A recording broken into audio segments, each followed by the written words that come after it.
नमस्कार, नवीन योग में आपका स्वागत है।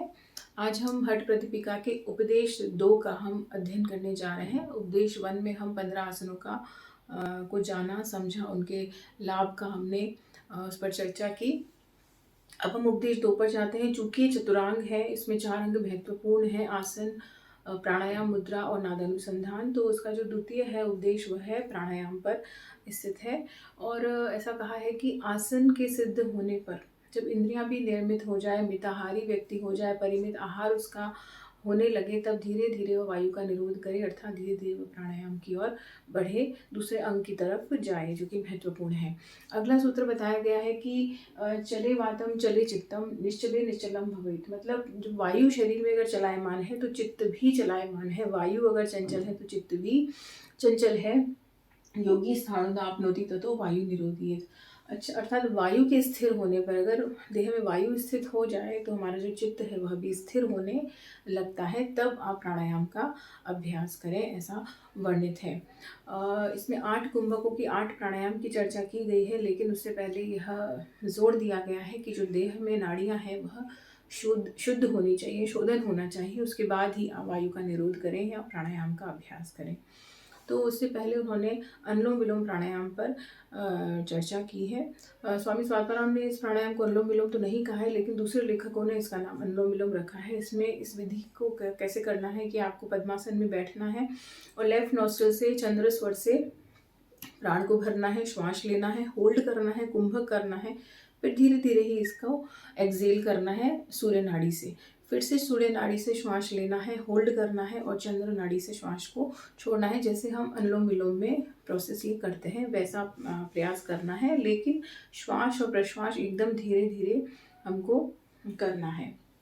अब इसकी संख्या कितनी होनी चाहिए और कितनी बार करना है, तो ये दिन में 4 बार इसका अवधि बताया गया है कि प्रातः, मध्याह्न, साय और अर्धरात्रि दिन में 4 बार इसका अभ्यास करना है। संख्या में 80 बताई गई है, मतलब 20 बार आपको सुबह करना है, मध्याह्न में आपको 20 बार करना है, शाम को आपको 20 बार करना है और अर्धरात्रि को आपको 20 बार करना है। तो कुल मिला के एक दिन में 80 बार आपको इसका अभ्यास करना है। नियमित 3 महीनों तक अगर हम इसका अभ्यास करते हैं तब जा करके नाड़ी शुद्ध होती हैं और कुंभक के जो कुंभक आगे उपदेश 2 में वो बताएंगे, तब आप उस कुंभकों का अभ्यास करेंगे तो आपको बेनिफिट ज़्यादा होगा। तो ये जो है वो पहली अवस्था है कि आसन दृढ़ हो गया, सुदृढ़ हो गया, उसके बाद अनुलोम विलोम प्राणायाम करके नाड़ियों का शोधन करना है और जैसे ही नाड़ी शुद्ध होती है उसके बाद में हमें अष्टकुंभक का अभ्यास करना चाहिए।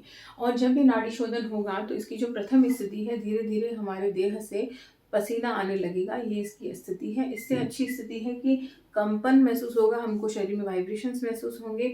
उससे अच्छी स्थिति आप रेगुलर इसका अभ्यास करते हैं तो प्राण जो है, जो श्वास प्रश्वास है, जो प्राण है, जो जीवनी शक्ति है, वो आपके ब्रह्मरंध्र में सिर के तालु भाग पर अनुभव होने लगती है। ये इसके लाभ हैं।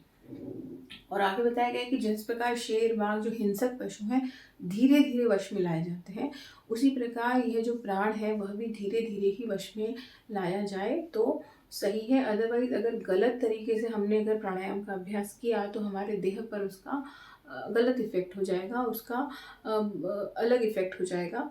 तो हमें जो बात है उसका जो अगर गलत जगह में चली जाए तो दिक्कत दे सकती है। तो हमें कई तरह की ऐसे अभ्यास, प्राणायाम के अभ्यास से प्रॉब्लम भी हो सकती है। तो हमें धीरे धीरे ही प्राणायाम का अभ्यास करना चाहिए। और अगर गलत तरीके से प्राणायाम हो जाता है तो क्या क्या प्रॉब्लम्स आती है, जैसे हिचकी आना, अचानक हिचकी आना, खांसी आना, दमा, सिर और कान में दर्द होना, आँखों में पीड़ा होना, इस प्रकार की प्रॉब्लम हो सकती है। और इसीलिए अगर हम धीरे धीरे ही प्राणायाम का अभ्यास करेंगे तो इसके अनेकों फ़ायदे भी हैं प्राणायाम के। सबसे पहला फ़ायदा है कि हमको ब्रीथ होल्ड करने की क्षमता बढ़ती है, कुंभक करने की क्षमता बढ़ेगी, रिटेंशन, मतलब कुछ देर हम श्वास को रोक सकते हैं, उसकी कैपेसिटी धीरे धीरे इंक्रीज हो जाएगी। ऐसा तब होगा जब हमारा जो नाड़ियाँ हैं वो मल से रहित हो जाएंगी, वो एकदम शुद्ध हो जाएंगी। उसके बाद है कि जठराग्नि प्रदीप्त होगी, हमें भूख अच्छी लगेगी, हमारी डाइजेस्टिव फायर अच्छा काम करेगी, हमारा डाइजेस्टिव सिस्टम अच्छा हो जाएगा। इसके साथ हमें नाद का भी, जो साउंड जो यूनिवर्स में चल रही है, हमारे भीतर निरंतर अनंत नाद बज रहा है, उसका अनुभव होने लगेगा। और इसके साथ देह में एक चमक आएगी, कांति युक्त देह हो जाएगी और आरोग्यता प्राप्त होगी। जो देह होगा वो स्वस्थ हो जाएगा, निर्मल हो जाएगा। तो ये इसके बेनिफिट है कि जब आप अनुलोम विलोम 3 महीने तक करते हैं और दिन में 20 बार करते हैं, दिन में 80 बार करते हैं, 20-20 की संख्या में हमें 4 बार करना है इसका अभ्यास। तो 3 महीने बाद आप में ये चेंजेस आने लगेंगे और जो देह है वो प्राणायाम के लिए तैयार होने लगेगी। तो अगले जो 8 कुंभक हम चर्चा करेंगे, तो उस पर हम धीरे-धीरे जानेंगे कि क्या उसका हमारे शरीर पे लाभ होगा। इसके बाद स्वामी स्वात्माराम जी ने इसके बाद शोधन क्रियाएँ बताई हैं कि शरीर को शुद्ध करने के लिए 6 प्रकार की शोधन क्रियाएँ होती हैं। चलिए हम उस पर आगे बात करते हैं। चलिए अब हम शोधन क्रियाओं पर चर्चा करते हैं। स्वामी स्वात्माराम जी ने 6 शोधन क्रियाओं पर बात करी है, लेकिन इसके पीछे भी एक शर्त है कि अगर देह में कफ ज़्यादा है, मोटापा ज़्यादा है, स्थूल शरीर है, कफ की प्रधानता है, तो उनको कुंभक करने से पहले, प्राणायाम करने से पहले शोधन क्रियाओं का अभ्यास करना है। और जिनका देह में वात पित्त कफ समान है, समान की अधिकता नहीं है, देह पतला है, तो वह सीधे भी कुंभक का अभ्यास कर सकते हैं। मतलब प्राणायाम को सिद्ध करने के बाद में, अनुलोम विलोम करने के बाद वह सीधे भी कुंभक का अभ्यास कर सकते हैं, जिनकी 8 कुंभकों की उन्होंने बात की है। लेकिन देह में स्थूलता है, कफ की प्रधानता है, तो उन्होंने कहा है कि उस देह को शोधन क्रियाएं करना अनिवार्य है। तो 6 प्रकार की शोधन क्रियाएं बताई गई हैं। यूजीसी नेट पर इस पर प्रश्न आता ही है, हर साल आया है। और सबसे पहले तो उसकी सीक्वेंस पूछी जाती है कि 6 शोधन क्रियाएं के नाम बताइए। तो आपको सीक्वेंस में याद करना है कि धौती, बस्ती, नेति, त्राटक, नौली और कपालभाति, क्योंकि यही शोधन क्रियाएं हमारे हठ के दूसरे ग्रंथों पर भी है। कहीं पर इनका केवल सीक्वेंस आगे पीछे है, जैसे त्राटक नौली में अंतर है, नौली पहले आ जाएगा, त्राटक बाद में आ जाएगा। तो इस तरह से कंफ्यूज करने के लिए यहाँ से प्रश्न आता है। तो सबसे पहले आप हठ प्रदीपिका का ये सीक्वेंस याद रखिए कि धौती, बस्ती, नेति, त्राटक, नौली, कपालभाति, ये 6 प्रकार की शोधन क्रियाएं हैं। अब धीरे धीरे हम एक एक पे बात करते हैं। धौती मतलब होता है धोना, देह को निर्मल करना, तो शुद्ध करना। तो धौती के लिए क्या करना है, उन्होंने बोला है कि 4 अंगुल चौड़ा कपड़ा लेना है और 15 हाथ लंबा कपड़ा लेना है। कितने हाथ लंबा? 15 हाथ लंबा। यहाँ से भी प्रश्न आया है। 4 अंगुल चौड़ा, 15 हाथ लंबा कपड़ा लेना है और गुरु के निर्देशानुसार उसे गले में डालना है, उसको निगलना है और फिर धीरे धीरे उसको बाहर निकालना है। तो इस प्रकार का प्रोसेस है जो कि हम गुरु के निर्देशानुसार करते हैं। जितनी भी शोधन क्रियाएं हैं हम अंडर गाइडेंस ही उसको सही तरीके से कर पाते हैं।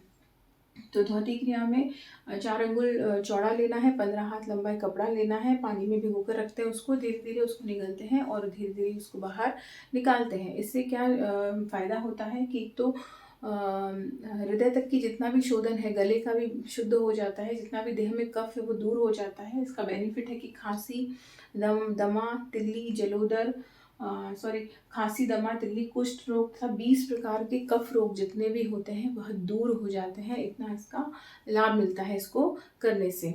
उसके बाद बस्ती क्रिया कैसे करनी है कि नाभि पर्यंत जल में रहना है, उत्कट आसन लगाना है और गुदा द्वार में एक नली डालनी है और गुदा का आंकुचन करना है, उसको धोना है। आजकल एनिमा जो हम देखते हैं उस प्रकार का ही ये प्रोसीजर है, लेकिन इसमें उत्कट आसन में गुदा द्वार का संकुचन करना होता है। तो ये बस्ती क्रिया है। बस्ती क्रिया के बहुत सारे बेनिफिट बताए हैं और इनके लाभ में से ज़रूर प्रश्न आता ही है। तो आपको याद करना है कि बस्ती क्रिया करने से वायुगोला, तिल्ली, जलोदर तथा वात पित्त कफ जन्य तीनों प्रकार के जो दोष होते हैं देह में वो निर्मल होते हैं, शुद्ध होते हैं।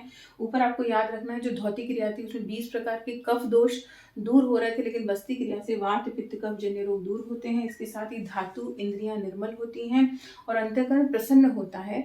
जैसे ही आप बस्ती क्रिया करेंगे उसके बाद आपको इंद्रियां को अच्छा लगेगा, सुकून मिलेगा, शोधन होगा, अंतःकरण प्रसन्न हो जाएगा, जठराग्नि प्रदीप्त होती है और देह कांति युक्त हो जाती है। तो बस्ती के अनेकों फायदे हैं। इसके साथ ही नेति क्रिया में क्या करना है, 9 इंच लंबी सूत्र लेना है जो कि नासिका के एक छिद्र से डालना है और मुख से उसको निकालना है।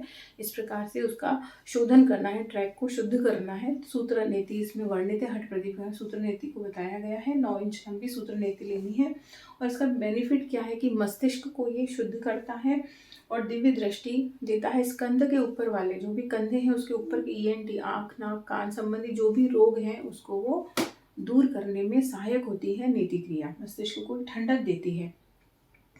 इसके साथ ही अगली जो क्रिया है त्राटक, यहाँ से प्रश्न आ चुका है। इसे स्वामी स्वात्माराम ने सोने की पेटी के समान उसकी संज्ञा दी है कि बहुत कीमती है, सोने की पेटी के समान इसकी संज्ञा दी है। और प्रश्न आया था कि सोने की पेटी शोधन क्रियाओं में किसे कहा गया है।